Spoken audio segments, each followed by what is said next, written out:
okuhinga orutookye bingi bizire nibamanya ngu nohinga konka ohingyireka ningasha bamwe bahinga egyo empinga ya buriijo oguzamu ebitookye 2, 3, 5 oba nomanya ngu wakora konka omu program egi nitwija kuba nitwega aha kuhinga orutookye kandi orukurwihamu sente nituza kuba twine Peace Namanya kandi ogu nashangwa omuri Nyihanga nitwija kuba nituganiira aha kuzaaza emitumba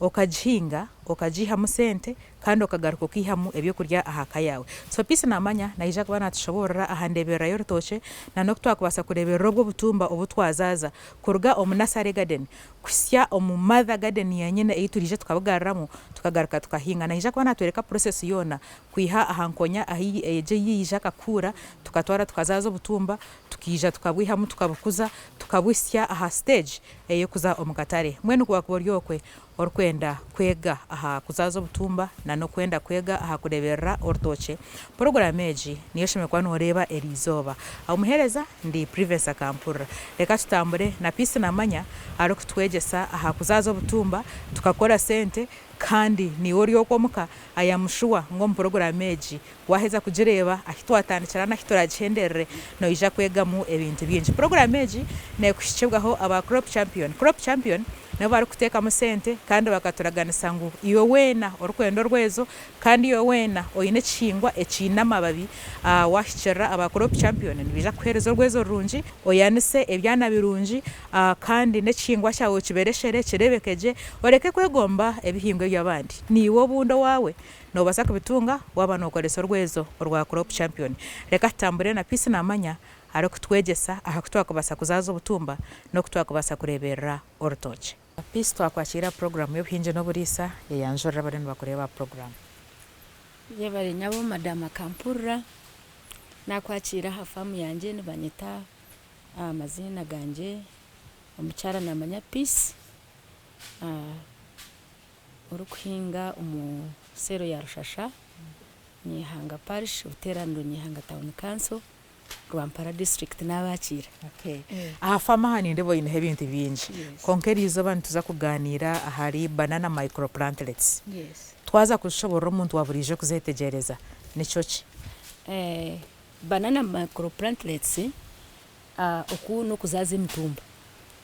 Naba ningamba okuzaza emitumba noija kutina konka emitumba nezazibwa oku no kuzaza emitumba etine burwire kandi ikabasa kuhingwa abahingi bitu batatinirire. Nomanya enyuma ho tukakira kugiraho burwire bwa banana bacteria wilt. Icyo kucyabireho cyatinsensi yona ebitoke byagira ekizibecho icyo burwire obwo nuko kugira ngo habeho okuzazibwa kw'emitumba habeho kutrainingwa abantu abakubasa kuguka umukuzaza emitumba nico cyabireho bakantwara ha famu bantraininga na kuguka nazaza emitumba je yo kureba obwo ndikurabira mu kitongore cya Mbadifa Mbara District Farmers Association tukwatanise bankugura nanye nabomwe ahabo kuzaza emitumba omusasi Western Uganda especially Rwampara. Hati enjere yito yo kuzaza mwe mitumba aha eyine ntano soche nenjaze yito yaburije yititwire ntumanya yitwa mucyare yo kugenda okatema gatumba hariya okateka umucina okarinda gukakura. Omukyala Akampurra webale entano so nimpango munonga. Omuntu wabutosha nagenda azomu rutoke okuyabona asharuro omutumba agutwara aguhinga tagucokire aguhinga atagureberire nko kwabona oreba hariyo bunaba nintandika obunani nshare nkonya ninji harvesting aje ninji disinfecting wo omuntu wabutosha webyo takubiranzya we namanya okukura omutumba gwe akagwiho mu rutoke orwana nkana rutarweye agutwara guteka omukina agubyara konkito azirongazi yabona omutumba yashemererwa yabona omutumba hati wagenda byara nabatine nakigenderwa ona namanya ngu bwanyuma aboko akarebishe nkuru naija kutunga ekitoke konkitwe ntwegendesereza turebeka ngu orutoke rutwaza kwihamu eje mitumba eje yo kuzazibwa twine mother garden yayo free from pests and diseases twegendesereza tusharura omutumba gye tugukura hari nyinago tugureta tugusharaho ebi waba noreba ebigogwe by'enyuma emize etari kwetengwa waba noreba ninguhata nk'enanansi abantu nibaba nibakira kusheka ngo nashika waguhata nk'enanansi pisi nigwija kuzaho emizi ko kuheza kugudisconnectinga kugira ngo kandi shika nanye no kweyamba nkatekaho emizi so gutandika kweyamba gureta emizi eshohora ekeza kushohora nico waba noreba ningiteko mu chemba nayo iri kubera kirine tebekanisiibwe waba nohareba hari turi kuzaza tutekamo sawdust then habaho ekiba kweta root inoculation emizi ija akatumba kakura kacheza kukura nkoko waba noreba tukasharura tukihayo tukozyaje tukateka mu kaveraha kandi tukateka mu hardening area hi waba noreba kakura rero kacheza kukura rero tukahereza abahingi bazakahinga tubantumanya twahereza omuhingi omutumba ogutine burwire ogutine nshonga kandi okuza kumutera ekitoke cyango kandi kiri kukura mangu hachi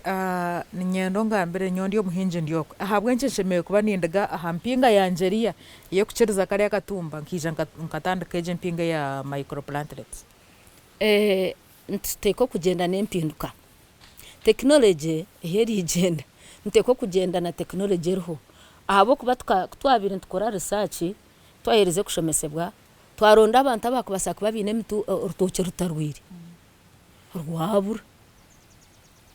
kurwabuzire twagira ngo mwene tine amasiko aganda gutwakubasa kugarura abahingi beyite b'emitumba oyihireho kuzaze emitumba tukabereka no kutukugitwaza then achibyaro omutumba abaryashuwa dukumanya ngo omutumba gwe tugugizire ki tugurwiri aba bantu abarukoresa sakazi nibizubuce barukwija bakavuga no ndoche zabo hemirundi mingi nibakira kubyara emitumba erwire ine banana bacteria wiriti ushanga kigenderwa kitashikira target yabebura kushikira ekindi ushanga abo kwejonesa banana sakazi banana wivozi ushanga ziri nyingi za attacking ejo mitumba zigiteganisa production capacity ushanga yaba verero amasharura gabura ekindi abandi abo kukozesa ejo banana sakazi nushanga emirundi mingi varieties tiziri selected hatazaho ahurira atiyamanya nuguha abo kubatayine records kandi ekindi ushanga mbwena abo kosa banana sakazi emirundi mingi mbwene bingi nibatwara ebikoko ebikoko nibyo bishize mu Misiri yabo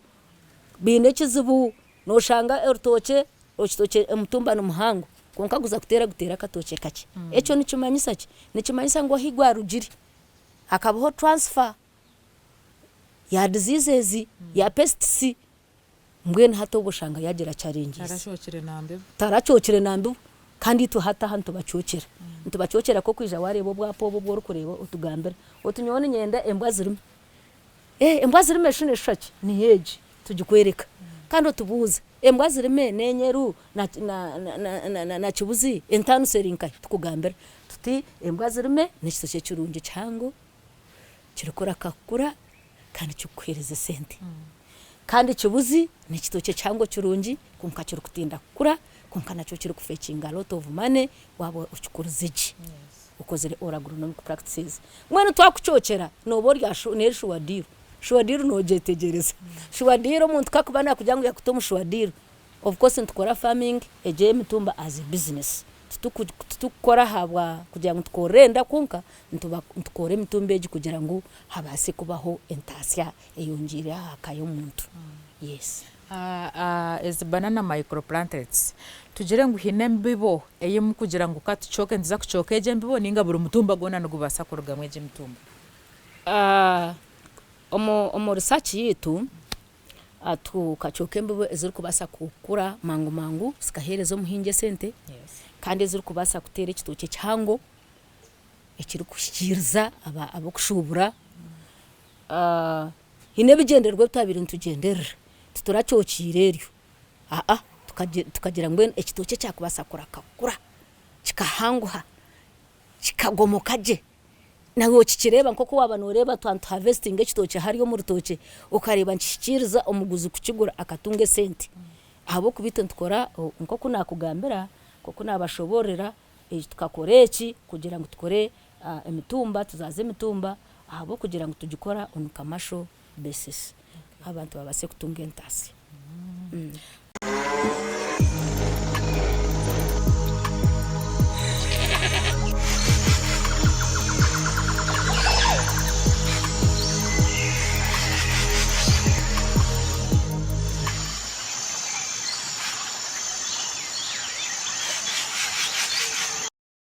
katurebe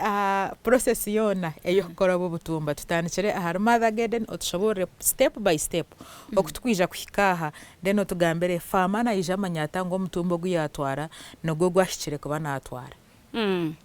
Yebare munonga omukuru. Step number 1 nobanza otereza itaka ryawe aho oshemerere kuhinga emitumba egi nkoku wahareba oshemerere kuba hacukirwe kiba kweta site selection okiheza otimba ebiina obutimba omu itaka eririsibwe eri so fertile. Emitumba nehingibwa omu itaka eri loamy soils. Loamy soils nizo zirikukwata gye amaizi omu itaka.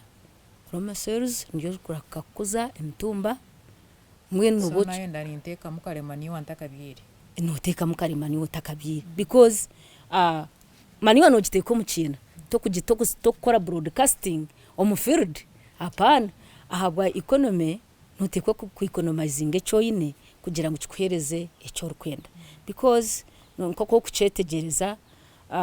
kokuheza kucoka omwanya weza gureba ngo guguru fiti ahabwa orutoke then otimba ebiina byawe obitimbira omu lines otimba futi 10 ahari 10 kuruga kiina kuza kindi then kuruga ha mutumba kuza gundi otimba 7 feet kuruga mutumba kuza gundi kuruga kiina kuza kindi 10 feet. Hansi y'kiina kuruga hamutwe kuza hansi n'intimbire kwingana cyane no mu rubaje futi 2 omukanwa futi 2 ahansi. Waheza ukitimba kurungi oyihamu itaka ryawe orugarre ruguru batushemesaho akaswahili bagira ngu itaka erya mutwe top soil orugarre ruguru niryo rukuja kujwanze na maniwa bagira ngu aho ntuba tukora fanya juu turugarre ruguru ere tuje kujwanze tukamixinga tukagarra omu tukija tukabyaza then erya yongeraho turugarra side yifi ekiba kweta fanya chini then erye twaheza twakorramu ruguru turujwanza n'itaka buri kintu ntuba ntekamu maniwa ya basins 2 turujwanza kiza kurujwanza tureta turteka omu kiina akatumba kitu nikaba karurede tukareta tukashitamiza muje aha center ekiina ekyo kishemere kuba nkibasa kwikiriza kusharura amizi then twaheza kubyara twaraho ekiba kweta mulching turukora ekiba kugira ngu amizi gabase kukwatibwa omu itaka cyo kweta water retention amizi gagumamu gabasa korra ako katumba maniwe shikire muje then omutumba gukora mangu omwaka gumu ahari eki nibano sharura. So hatogo mwaka nogugu nija nkagaruka nkiyaho kari akindi kwija nkazaza. Yes kokweza nyonko kunatandikire mother garden age nanyo bunatandika mother garden age abantu bakagira ngo nabyare bimuri bashika bagira ngo na flowers ezi nizija kukura nizirigamo omutumba konkati flowers nkano omutumba kunagutwire kunayeze kutimba ntikiina nagubyara nkoko wabanoreba nkabyara biri kushabiti mwene wabanoreba orutoke wanoreba ekitoke nikingana aho na buri omwana naja buza konko kakoresa amagezi nangwa bingi bakani babyeta nebinyagashene bingi babyeta ebimuri konkati nora n'orutoke kandi orutoke rwo hati ngo turukusharuraho omutumba gwo wanoreba ntuzaza ngo tukutwara tukateka omuchemba ukakura then ukakariga mweki kiwabanoreba. Hatogo mutumba nareba nsuteme nkonya nsutema buriyo butoto banubwo twija tukazaza ejo process ejo yenyine kuruga aha kutema buriya tukija tukasyaha tukahika akatumbaka ejo process ko kuba noza kusharura omutumba kuruga hari nyina no manye mitumba sheme kuberi eshatu hankoro konka hariya wabanorebe ryena twabantu yo mutumba gwa kana so ntuyaho ahabwe ntuyaho mutumba gwa kana ntuyaho ogushikibwe kusharurwaho abo kuba ntumanya ngo mother niyo kubera n'ekitoke dota niyo kuba yakurataho neza kwana agurandi dota niyo kuza kongerwaho ndiye no gwakana tugurete tugusharure tuguzaza shimwe tara musani harimo mother dota na grand dota so buri nkoresha me kubera uhemitumbe ngahi eshatu under good agronomic practices nko kwa abantu kireba so kunkweza kugusharura ho go gwaba gutarukwendwa ngureta ngutekaho ngureta ngo nabo mu ngaro waza kukora umutumba notekwa promoting hygiene wabotine hygiene kibanchi masango byakurema because ko kuba nosharura kuriya to kuja kutomatomera ukagushara ukaguteka mu cyemba pana ngo kuba abantu ureba ngureta nsharaho emizi cheza kusharaho emizi nkora ziba kweta amishoge mtumba ngo naba ninsharamu wabanura ninkora mu cross cut aha bwenshi naba ninkora mu cross cut ndi kugezaho ku disconnectinga okukora kwako ninyende mitumbena nani nkora cross cut ndi kwende mitumbena haburisho rwo mugiraki rwo mutumba habo kuba ko kugure kotyo nugwija kukura gurugumwe konka ko kuguba bisectinga hati nije kwemitumbena mwene buri nkoro ninje spectinga hemitumbi 16 pa harvest buruka kom kuwa banoreba ninza expectinga hemitumba 16 nuko banoreba nkanabisa cheza kanabisa je nkatwara nkateka kuriya omusodust nshwekaho ncheza kushwekaho nsangiraho ikivera echa white tukozesa black tukozesa kiriya ahabwa light numanya when there is germination naban nchibanchiri germinating responding to the stimuli reflecting a light so habaho omubwire bukwingana ebirabiri na kimwe akatumba katandika butandika buzarwa bucheza kuzarwa ebirabiri na kimwe obutumba buzarwa hankorejo bucheza kuzarwa hankorejo rero kandi kunu yantebekanisa iziba kweta pots and bags then kandi mbarede nkwato musyo gwanje nagwo gunkuba ndisinfectingire na biopest yanje gutayine burwire mbusharura ncheza kubusharura muteko mukavera ncheza kubuteko mukavera itakeri rinkuba ninkoso mukavera nimba nditekiri ndisi ntukoresa sterilization nturuteka mu drameje yo rukorebeji turuteka kugira ngo akakoko kona kakubasa karumu kakubasa kuteganisa okora ko mitumba yitu kabikafiri tuyiteka teza kugiteka itakariyitu naryo rubonezibwe romesoirusi ziri rich in nutrients tucheza tuziteko mu kavera tubyara makatumba kitwaka kandi kakora kurunji aho mu hardening area nikatwara ebiro 12 karinda